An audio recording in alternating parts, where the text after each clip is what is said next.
مفتی طارق مسعود کے بیانات کے لیے مفتی صاحب کے آفیشیل چینل مفتی طارق مسعود سپیچز کو سبسکرائب کریں۔ حدیث میں آتا ہے کہ اسی طرح سے ملتی جلتی ایک اور حدیث ہے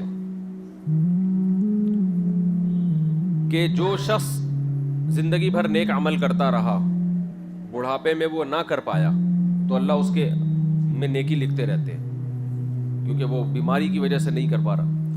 تو یہاں عورت جان کر تو نہیں کرتی، وہ تو حیض کی وجہ سے اس کو شرعی طور پر پابندی لگی ہوئی ہے، تو اس کی نیت تو یہی ہے نا، سمجھ رہے؟ نیت تو اس کی تھی۔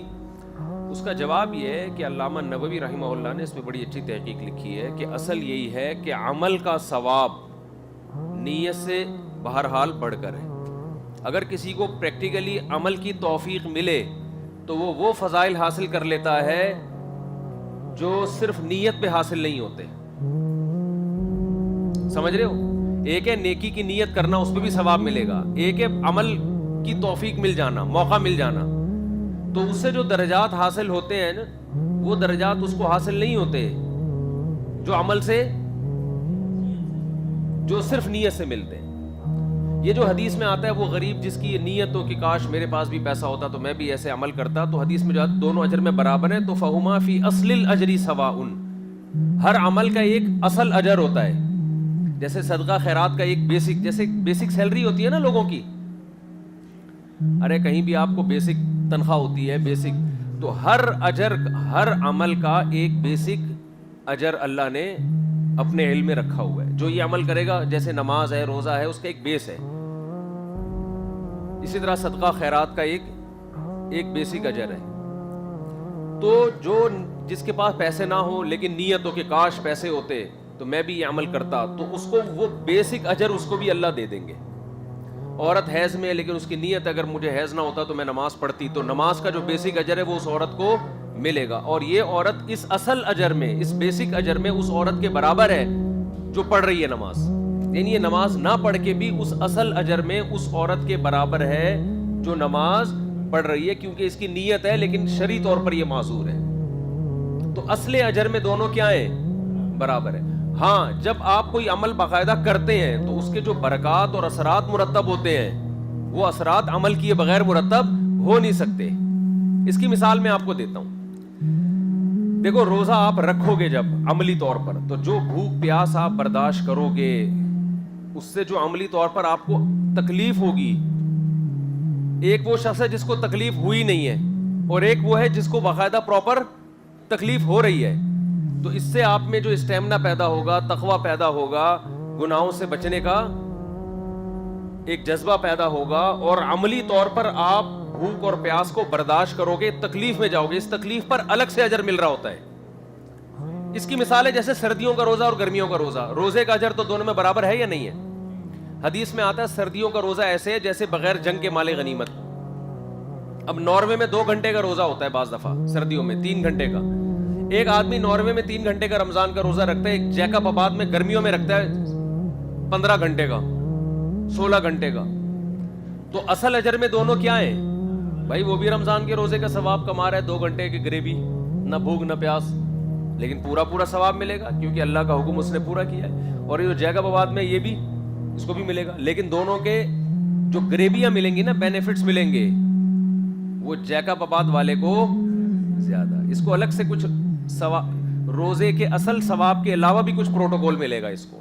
وہ پروٹوکول یہ کہ جب اس کو پیاس لگے گی، زبان حلق سے باہر آئے گی اس کی، اور ہائے ہائے کرے گا، اور ٹینشن میں ایک روزہ گزر کے دوسرے کے بارے میں جب سوچے گا تو سوچنے سے ہی اس کا دماغ گھومنا شروع کرے گا۔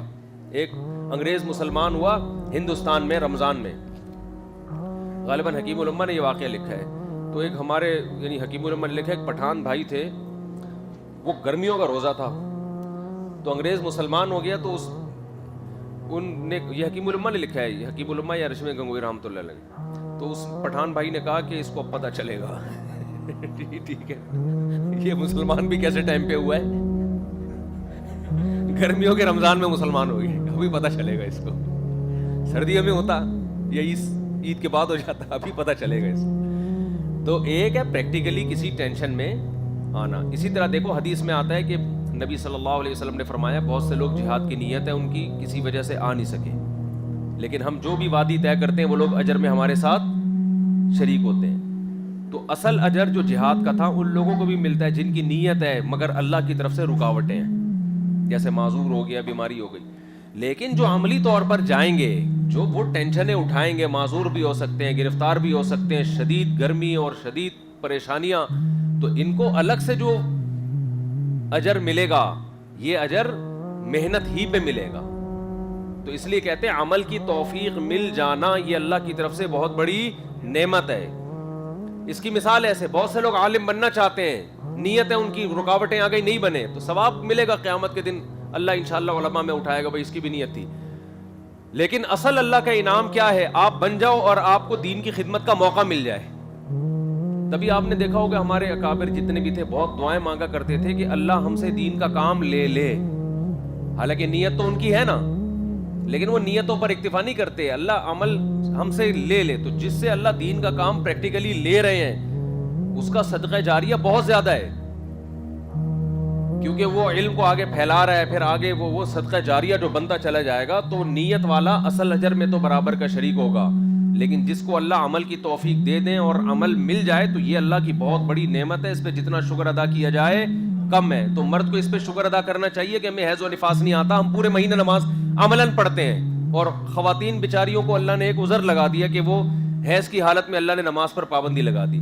تو نماز کی نیت کا ثواب تو ان کو ملے گا, اصل ثواب. لیکن جو نماز عملاً پڑھنے پر, فجر کے لیے جب آپ اٹھتے ہو, ٹینشن اٹھاتے ہو, پھر مسجد کی طرف جاتے ہو اور پھر نماز پڑھتے ہو, سردی میں وضو کرتے ہو, یہ سارے جو الگ سے گریوی والے فضائل ہیں یہ حیض کے دنوں میں عورت کو حاصل نہیں ہوتے. سمجھتا ہے بات؟ یہ مطلب ہے حدیث کا. ہاں, مومن کی نیت اس کے عمل سے بہتر ہے. اس حدیث یہ بہتر, یہ خیریت ایک دوسرے لحاظ سے ہے. دیکھو فضیلت کلی ایک ہوتی ہے, فضیلت کلی ایک ہوتی ہے فضیلت جزوی. یہ میں بیانات میں بھی کئی دفعہ بتا چکا ہوں یہ فلسفہ. فضیلت کلی اسے کہتے ہیں کہ اصل فضیلت جو ہے نا وہ فضیلت کلی کہلاتی ہے, جو عمل سے مقصود ہوتی ہے. اس کی مثال ایسے ہے کہ رسالت ایک فضیلت کی چیز ہے نا, تو رسالت والی فضیلت ہمارے نبی میں جتنی تھی وہ کسی اور پیغمبر میں نہیں تھی. یعنی ایز اے رسول ہمارے نبی تمام پیغمبروں سے افضل ہے. کیوں افضل ہے؟ اس لیے کہ رسول کا کام ہوتا ہے اللہ کا پیغام بندوں تک پہنچانا. تو یہ پیغام علی وجہ الکمال, جیسے اللہ نے پیغمبر سے لیا یہ کام, کسی اور پیغمبر سے, ہمارے پیغمبر سے جیسے اللہ نے یہ کام لیا کسی اور پیغمبر سے نہیں لیا. کیسے؟ آپ کو ساری دنیا کے سارے انسانوں کی طرف رسول بنایا, تو رسالت والا معنی آپ میں دوسروں سے زیادہ ہو گیا کہ نہیں ہو گیا؟ باقی تمام پیغمبر مخصوص قوموں کی طرف آئے. نمبر 2, آپ کے دنیا میں آنے کے بعد تمام پیغمبروں کی شریعت کو کیا کر دیا؟ منسوخ. یہ بتانے کے لیے اب سب سے افضل یہی ہے, ٹھیک ہے نا.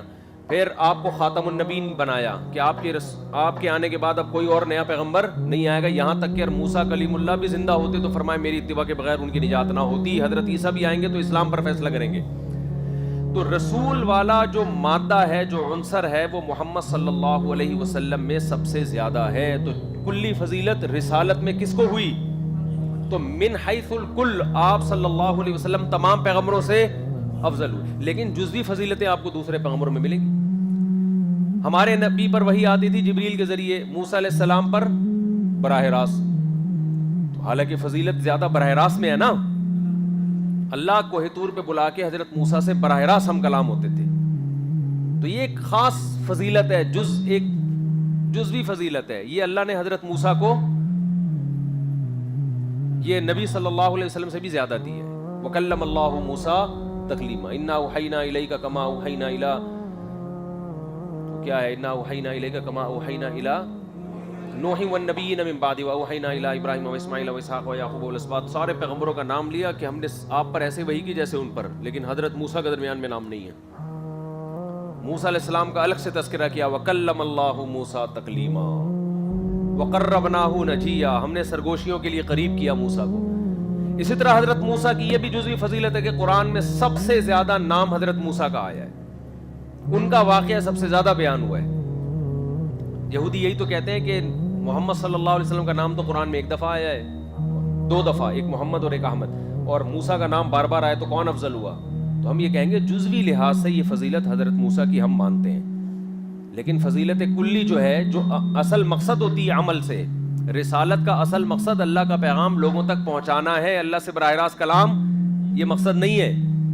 وہ کام علی وجہ الکمال ہمارے پیغمبر کے ذمہ لگا ہے. اس کو میں مثال سے سمجھاتا ہوں تو بات کھوپڑی میں انشاءاللہ بیٹھے گی. یہ اس لیے میں اس کو طول دے رہا ہوں کہ یہ بہت سارے اشکالات کا اس میں جواب ہے. آپ کو بہت سارے آگے قرآن و سنت پہ جو اشکالات ہوں گے وہ سب اسی میں حل ہو جائیں گے. اس کی مثال ایسے جیسے آپ نے 4 بندے بلائے کنواں کھدوانے کے لیے. آپ کا اصل کام کیا ہے ان سے؟ کنواں کھدوانا. آپ نے انٹرویو لیا, ہاں بھائی تو ایک آدمی ہے ان میں ٹیڑھا میڑا آڑا ترچھا کالا کلوٹا, توند بھی نکلی ہوئی ہے اس کی, بو بھی آ رہی ہے اس کی بغلوں سے. آپ نے بولا تو کنواں کھدوانا ہے, کتنی دیر میں کھودے گا؟ اس نے کہا میں 12 گھنٹے میں انشاءاللہ کام مکمل کر دوں گا, بڑا ایکسپرٹ ہوں میں اس میں. آپ نے کہا ٹھیک ہے. نیکسٹ دوسرا آیا, بڑا خوبصورت وائٹ کلر, روشنی میں نظر ہی نہیں آتا, اتنا خوبصورت, بڑی بڑی پلکیں, خوبصورت سلکی بال, بغلوں سے خوشبو آ رہی ہے اس کی. آپ نے کہا بھائی تو کنواں کتنی دیر میں کھودے گا؟ اس نے کہا 6 مہینے لگیں گے بھائی, میں بڑا نفیس آدمی ہوں, اسٹائل سے کھودتا ہوں میں, کلر بھی میرا خراب نہ ہو, کپڑے بھی گندے نہ ہو, تمیز سے کھودوں گا, 6 مہینے لگیں گے. آپ نے کہا نیکسٹ تیسرا بندہ آیا, وہ کچھ اور اسٹائل تھا اس میں, اس نے کہا 4 دن لگیں گے, لیکن یہ کہ ایجوکیٹڈ ہے وہ.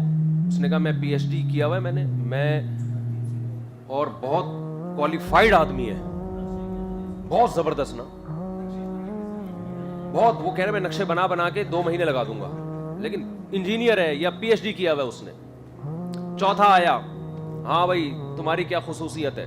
اس نے کہا میں سید ہوں, ہاشمی قریشی, صحیح ہے نا, اور فلاں پیر صاحب کا بیٹا ہوں, مفتی اعظم پاکستان ہوں. ایک مثال دے رہا ہوں, یا مفتی اعظم ورلڈ ہوں, پوری دنیا کا سب سے بڑا مفتی میں ہوں. قرآن و 10,000 حدیثیں مجھے زبانی یاد ہیں سند کے ساتھ, دڑ دڑ دڑ. آپ نے کہا کنواں کتنی دیر میں کھودے گا؟ اس نے کہا کنواں میں تو 1 سال لگے گا بھائی, کیونکہ میں جب بھی کنواں کھودوں گا وضو کر کے درود شریف اول آخر 11 بار پڑھ کے کدال چلاؤں گا, میں اتنا نیک آدمی ہوں. آپ کنواں کس سے کھدواؤ گے؟ پہلے والے سے جو کالا کلوٹا گٹکا کھا رہا ہے. وجہ کیا ہے؟ ادھر توجہ. آپ کی نظر میں کنواں کھدوانے کے لیے جو افضل ترین آدمی ہے, کنواں کا کام اگر ٹاسک اس کو دی جا رہی ہے کنویں کی, اس کے لیے سب سے افضل کون ہے؟ پہلا آدمی. تو فضیلت کلی اس موقع پر کس کو حاصل ہے؟ پہلے آدمی کو. باقی جزوی فضیلتیں ہیں, حسن ہے, ایجوکیشن ہے, قوم ہے, نسب ہے, لیکن جو اصل کام تمہارے ذمہ لگایا جائے اور اس میں تم کمزور ہو. تو تمام پیغمبر رسالت میں کمزور کوئی بھی نہیں ہوتے, لیکن ہمارے نبی وہ اگر کامل تھے تو ہمارے نبی اکمل ہیں, صحیح ہے نا. وہ اگر عظیم تھے تو ہمارے نبی اعلیٰ ہیں, سمجھتے ہو. تو یوسف علیہ السلام کو اللہ نے حسن دیا, یہ بھی جزوی فضیلت ہے. تمام پیغمبروں سے زیادہ حسین اللہ نے یوسف علیہ السلام کو, حسن میں یوسف علیہ السلام سب سے آگے. حدیث میں آتا ہے اکیلا آدھا حسن, پوری کائنات میں جتنا حسن اللہ نے تقسیم کیا آدھا اکیلے یوسف علیہ السلام کو دیا ہے, اتنے حسین. یہ لیکن یہ جزوی فضیلت ہے, کیونکہ پیغمبر کا بنیادی مقصد اللہ کا پیغام لوگوں تک پہنچانا. موسیٰ کلیم اللہ اگر کہیں گے کہ مجھے اس بات پہ فخر ہے کہ جب اللہ ہم کلام ہوتا تھا جبریل کے واسطے کو ہٹا کے براہ راست مجھے کوہ طور پہ بلا کے ہم کلام ہوتا تھا, تو مجھے یہ فضیلت ہے. تو ہمارے نبی کہیں گے کہ مجھے یہ فضیلت ہے کہ رسالت کا کام اللہ نے میرے ذمے جو لگایا, مجھے جو رسول بنا کے بھیجا, تو ایسا خاندانی رسول کہ اے موسیٰ تو کوہ طور پہ جا کے اللہ سے ہم کلام کرے, تو کلام کر اللہ سے, تیری فضیلت ہے. لیکن اگر تو میرے دور میں ہوتا تو میری پرمیشن کے بغیر کوہ طور پہ بھی نہ جاتا, صحیح ہے نا. پہلے پیغمبر سے پوچھتا کہ میرے لیے کوہ طور پہ جانا شرعاً جائز ہے یا نہیں ہے. کلام کرتا اللہ سے, یقیناً کرتا, لیکن اللہ کہتا ہے پہلے محمد صلی اللہ علیہ وسلم سے پوچھ کیا ہوگی. من یطع الرسول فقد اطاع اللہ, جس نے رسول کی اطاعت کی, محمد کی اطاعت کی صلی اللہ علیہ وسلم سے, اللہ کی اطاعت کی. Point to be noted. تو اب سمجھو, نہیں آئے سمجھ میں؟ قلات اسٹیشن کی سمجھ میں نہیں آ رہی ہے بات بھائی جان, سمجھ میں نہیں آ رہا؟ آ رہا ہے, شکریہ. تو اب یہ بات خوب اچھی طرح سمجھیں. یہ جو حدیث میں آتا ہے فلاں عمل بہتر ہے, فلاں, کبھی کسی عمل کو بہتر قرار دیا جا رہا ہے, کبھی کسی عمل کو بہتر. مثال کے طور پر ایک حدیث میں آتا ہے کہ سب سے افضل ترین عمل اللہ کے راستے میں جہاد ہے. یہ اسی میں حدیثیں آئیں گی, اس سے افضل کوئی عمل نہیں ہے. لیکن ایک حدیث میں آتا ہے کہ سب سے افضل عمل اللہ کا ذکر ہے. تو صحابی حیران ہو گئے کہ نبی سے تو ہم سنتے ہیں سب سے افضل عمل کیا ہے؟ جہاد ہے. آپ نے صحابی نے پوچھا یا رسول اللہ اگر ہم جہاد کریں تو ذکر اللہ کا ذکر اس جہاد سے بھی افضل؟ آپ نے فرمایا ہاں جہاد سے بھی افضل, اگرچہ تمہارے گھوڑے کی ٹانگیں کاٹ دی جائیں تمہیں قتل کر دیا جائے, پھر بھی ذکر جہاد سے کیا ہے؟ بولو افضل. تو یہاں افضلیت کسی اور وجہ سے ہے, وہاں افضلیت فضیلت کلی یہ ذکر کو حاصل ہے. تو یہاں جو حدیث میں فرمایا نا افضل ہے, مقصود کے اعتبار سے جہاد کا بنیادی مقصد زمین پہ اللہ کا نظام, تاکہ اللہ کی عبادت ہو, لوگ اللہ کو یاد کریں, تو وہ ذریعہ مقصود ہے, مقصود نہیں ہے. سمجھتے ہو؟ تو اللہ کے نبی نے صحابہ کو ذکر کی طرف لگایا کہ بنیادی مقصد جہاد سے کیا ہے؟ اللہ کی یاد کو قائم کرنا. تو اللہ کی یاد زیادہ افضل ہے, وہ مقصود ہے. اور دوسری حدیثوں میں جو آ رہا ہے کہ ذکر سے افضل جہاد ہے, اس کا مقصد وہ مشقت کے اعتبار سے. اب ایک آدمی کہے میں 3 دفعہ سبحان اللہ پڑھوں گا کیونکہ میں نے ذکر کیا, اور وہ بیچارہ جا کے جہاد میں بیوی کو بیوہ کرا دیا, اس نے بچوں کو یتیم کرا دیا, گرفتار ہو گیا, میں اس سے افضل ہو گیا. بھائی مقصودی لحاظ سے تو ذکر افضل ہے, لیکن پریکٹیکلی جب آپ جہاد میں لگو گے تو جو اس پہ اجر ملے گا, جو گناہ معاف ہوں گے, وہ اس آدمی سے افضل ہے جو صرف کیا کر رہا ہے؟ اللہ اللہ کر رہا ہے بیٹھ کے. تبھی تو قرآن کہتا ہے اجعلتم سقایۃ الناس وعمارۃ المسجد الحرام کمن آمن باللہ والیوم الآخر. تم نمازیوں کو پانی پلانا اور مسجدیں تعمیر کرنا, تم یہ سمجھتے ہو کہ تم اس کے برابر ہو گئے جو اللہ کے راہ میں لڑ رہا ہے؟ تو جو لڑ رہا ہے وہ تو خون دے رہا ہے بھائی. سمجھتا نہیں ہے نا بات کو, جب نہیں پڑھے گا رات کو تو کیسے سمجھے گا بات کو. چلو چلو میرے بھائی. اچھا, تو یہ جو ہے مومن کیا نیت عمل سے بہتر ہے, اس حدیث کا مطلب بعض لحاظ سے بہتر ہے, کیونکہ نیت میں کھوٹ نہیں ہوتا. عمل جب انسان کرتا ہے تو بعض دفعہ اس میں ریاکاری آ جاتی ہے, بعض دفعہ اس میں یہ بھی خطرہ ہوتا ہے کہ آپ بعد میں لوگوں کو اپنا وہ عمل بتا کے شو مار کے عمل ضائع کر دو. نیت میں یہ خطرات موجود نہیں ہے. نیت پہ تھوڑا اجر ملتا ہے لیکن پکا ہوتا ہے, وہ ضائع نہیں ہوتا. عمل پہ اجر بہت ملتا ہے, گریبیاں بھی مل رہی ہوتی ہیں, بونس بھی مل رہے ہوتے ہیں, لیکن وہ اجر مضبوط نہیں ہوتا. سمجھتے ہو؟ مضبوط اس لیے نہیں ہوتا کہ آپ نے عمل کیا تو شو بازیوں میں آ گئے آپ, پھر بعد میں لوگوں کو بتا کے کیش کرا رہے ہو اس کو, جبکہ نیت میں تھوڑا مل رہا ہے لیکن کیا ہے؟ آپ کی جہاد کی نیت ہے, تو شو تھوڑی مارو گے اس پہ آپ. لیکن آپ جہاد کر کے ہر آدمی کو بتاؤ رہا ہے دیکھا کیا کیا تھا میں نے اور یوں کیا اور یوں کیا اور یوں کیا. وہ بعض دفعہ اتنا زیادہ شو بازیوں میں آتا ہے انسان کہ اللہ بالکل ہی اس کی فہرست سے نکل جاتا ہے. بھائی کلاس میں آنے سے پہلے اجازت نہ لیا کریں, یہ غیروں کا طریقہ ہے. جب آپ کے لیے کلاس لگائی گئی ہے تو جانے کے لیے اجازت چاہیے, آنے کے لیے تھوڑی چاہیے. تکلفات ہیں خام میں. باہر سے آیا تو چپکے سے آگے بیٹھ جاؤ, بس کلاس ہو رہی ہے.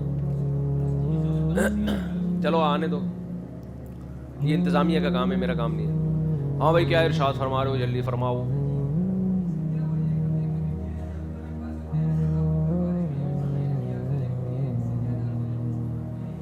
اس کا فائدہ یہ کہ یہ تقابل قرآن نے کیا. یہ کہہ رہے ہیں اس تقابل کی ہمیں کیا ضرورت ہے کہ یہ افضل ہے تو یہ افضل نہیں ہے. قرآن خود کہہ رہے تلک الرسل فضلنا بعضهم علی بعض, یہ پیغمبر ہے جن میں سے ہم نے بعض کو بعض پر فضیلت دی ہے.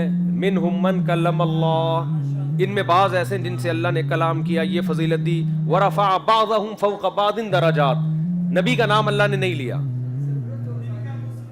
ضرورت موقع پہ ہوتی ہے, بلا وجہ نہیں ہوتی. ضرورت یہاں کیا تھی؟ یہ مثال سے بات سمجھانے کی ضرورت تھی کہ یہاں بہت سے لوگ اعتراض, منکرین حدیث یہ اعتراض کرتے ہیں کہ محمد صلی اللہ علیہ وسلم کو دوسرے پیغمبروں پر کوئی فضیلت نہیں ہے. پھر آگے وہ منکرین حدیث یہ مثالیں دیتے ہیں کیونکہ ان کا مقصد تو حدیث کا انکار ہے نا, تو نبی کی ویلیو کو کم کر کے نبی کی بات کا انکار مقصد ہوتا ہے ان کا. تو وہ یہاں مثالیں دیتے ہیں, جیسے وہ جو مثال آتی ہے لا تفضلونی علی یونس, حدیث میں آتا ہے مجھے یونس پر فضیلت نہ دو, مجھے موسیٰ پر فضیلت نہ دو. اس طرح کی حدیث ہے, یہ تواضع پر مبنی ہے. یہ آپ صلی اللہ علیہ وسلم کی تواضع کے نام لے کر مجھے یہ نہ کہو کہ میں فلاں سے افضل ہوں, یہ آپ صلی اللہ علیہ وسلم کی تواضع تھی. لیکن جو آپ صحیح اور قرآن سے ہی اجماعی عقیدہ جو اہل سنت والجماعت کا ثابت ہے وہ یہی ہے کہ آپ صلی اللہ علیہ وسلم تمام پیغمبروں سے افضل ہے. تو اس افضلیت پہ جب ایک اشکال ہوتا ہے تو اس اشکال کے جواب میں تو یہ مثالیں دی جائیں گی میرے بھائی. افضلیت میں غلو کیا ہوتا ہے؟ نہیں افضلیت میں غلو جب ہوگا جب دوسرے پیغمبر کی توہین کر رہے ہو. تو یہ تو غلو پھر معاذ اللہ نبی نے کیا ہے. نبی نے فرمایا لو کان موسیٰ حیا لما وسعہ الا اتباعی, موسیٰ اگر زندہ ہوتے تو میری اتباع کے بغیر نجات نہ ہوتی. یہ تو نبی نے خود فرمایا ہے. تقابل وہ ہوتا ہے جو ہمارے پاس بدعتی مولانا لوگ پیغمبروں کی توہین کر رہے ہوتے ہیں, وہ تقابل حرام ہے, ناجائز ہے. وہ کیسے توہین کر رہے ہوتے ہیں؟ جیسے ایک پروفیسر صاحب نے لکھا کہ حضرت عیسیٰ علیہ السلام نے تو جہاد ہی نہیں کیا, نہ ان کو سیاست کا موقع ملا, ہمارے نبی نے تو جہاد بھی کیا اور سیاست کا آپ کو موقع بھی ملا. تو مولانا شریف تھانوی نے ان کا جواب دیا کہ حضرت عیسیٰ علیہ السلام کو سیاست کا موقع, ان میں سیاست کی صلاحیت نہ ہوتی تو اس امت کی قیادت کے لیے اللہ عیسیٰ ابن مریم کا انتخاب نہ کرتا. قرب قیامت میں نازل ہوں گے تو سیاست ان کی کمال کی ہوگی اس وقت. تو پھر انہوں نے لکھا ہے کہ نبی کی فضیلت عیسیٰ ابن مریم پہ ویسے ہی دے دیتے, اس میں حضرت عیسیٰ کی توہین کی کیا ضرورت ہے. وہی یہ بات ہے, ایک آدمی رات کو تہجد میں اٹھا اور دعا مانگ رہا ہے نا, اس کے سارے مزدور پڑے ہوئے, یہ بھی مزدور تھا, رات کو اٹھایا, اللہ تجھے پتہ ہے رات کے 4 بج رہے ہیں, سارے سو رہے ہیں, میں اکیلا تیری بارگاہ میں جاگا ہوا ہوں, تو میرے اس عمل کی لاج رکھ لے.